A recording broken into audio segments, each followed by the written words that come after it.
இந்த மாபெரும் சபையில் வீட்டிற்கும் நமது குடும்ப சொந்தங்கள் அனைவருக்கும் முதல்வர் வணக்கத்தை தெரிவித்துக் கொள்கிறேன். மேலும் சபை அமர்ந்திருக்கும் பெரியவர்களுக்கும் சான்றவர்களுக்கும் என் வணக்கத்தையும் தெரிவித்துக் கொள்கிறேன். நான் இங்கு வந்திருக்கும் முதல் காரணம் நம் மாணவ மாணவர்களை சந்திக்க வேண்டும், அவர்களை ஊக்குவிக்க வேண்டும் என்ற முதல் காரணமே தான். ஆக நம்ம மாணவ மாணவிகள் முதல்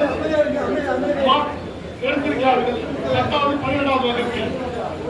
அதை அடுத்தடுத்த கட்டமாக அவர்கள் வாழ்க்கையில் மிகப்பெரிய உயரத்திற்கு செல்ல வேண்டும் என்று நான் கேட்டுக்கொள்கிறேன். மேலும் நான் சொல்ல வேண்டியது 2 கருத்துக்களை மட்டும்தான். ஒன்று, நம்ம குறும்பரின வரலாறு. அந்த வரலாறு தெரியாத எந்த இனமும் தலைத்து நிற்க முடியாது. ஆக நம் குறும்பரின வரலாறு என்பது எத்தனை ஆண்டுகள் என்பது யாருக்காவது தெரியுமா? யாராவது சொல்றீங்களா? நமது குறும்பரின வரலாறு இந்த இந்திய துணைக்கண்டத்திலேயே முதல் குறும்ப பழமொழிகள் நமது குறும்பரினம் மட்டும்தான். கிட்டத்தட்ட 30,000 ஆண்டுகள் வரலாறு யாருக்காவது தெரியுமா? அது மட்டுமல்ல, முன்தோன்றிய காலத்திலிருந்தே இருந்த குலம் இந்த குறும்பரினம் தான். அதற்கு சான்றுகள் நான் மட்டும் நான் சொல்லவில்லை.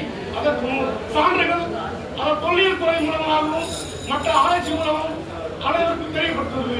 அதாவது தொல்லியல் துறை சாலவாக்கம், சென்னை அருகில் உள்ள காஞ்சிபுரம் மாவட்டத்தில் உள்ள சாலவாக்கம் இடத்தில் குறும்பர் கோட்டை ஒன்று இருக்கிறது. அந்த குறும்பர் கோட்டைக்கு வருடங்கள் எத்தனை வருடங்கள் இல்லையாருக்கால் தெரியுமா? கிட்டத்தட்ட 3,500 ஆண்டுகள் பழமையான கோட்டை. அதை கட்டியது நிர்மாணித்தது யார் தெரியுமா? நம்ம குறும்பரின மக்கள்.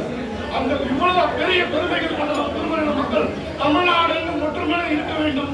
இதை எல்லா முக்கியமான நம்ம இளைஞர் மாணவர் மாணவிகளுக்கும் இது அனைவருக்கும் கொண்டு செல்ல வேண்டும்.